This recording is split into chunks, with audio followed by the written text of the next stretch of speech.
আমার সবথেকে পছন্দের জায়গা এই বাগানটা। তো চারিদিকে সবুজে সবুজে ভরা এই জায়গাটাতে অনেক গাছপালাই লাগানো আছে, সেগুলোই আজ আপনাদের সাথে একটু শেয়ার করে নিলাম। তো এটা হচ্ছে গন্ধরাজ লেবুর গাছ, যাতে গাছ ভর্তি গন্ধরাজ লেবু তো এসেছে, কিন্তু এগুলো বর্ষাকালের সময়ই খাওয়ার মতো হয়ে যায়। আর সবথেকে এখন লোভনীয় হচ্ছে বাগানে এই গাছ ভর্তি আম। তো আর কিছুদিনের অপেক্ষা, তারপর আমগুলোও পাকা পাকা হয়ে যাবে বেশ। আর এখানে কারি পাতা, যেটা আমি রেগুলার খাবারে ইউজ করি। এখানে আমার বাগানে আরও নানান রকমের গাছ আছে, কাঁচা লঙ্কা, এটা দেশি কাগজি লেবু যেটা রেগুলার ইউজ করা হয়, তবে এগুলো এখন ছোট আছে, তবে গাছ ভর্তি হয়ে এসেছে।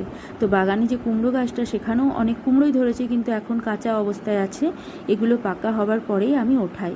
তো বাগানে এই যে ছোট্ট একটা বেগুন গাছ, তাতেও দুটি ছোট্ট ছোট্ট বেগুন ধরেছিল, তো তার মধ্যে একটা তুলে নেওয়া হলো। যাই হোক, এই গাছটাকে অনেকে কাঁচা হলুদের গাছ ভেবে ভুল করে, এটা কিন্তু আমাদের গাছ। পেঁপে গাছেও পেঁপেটাতে বেশ রং ধরে এসেছে। আর বাগানটা আমার বেশ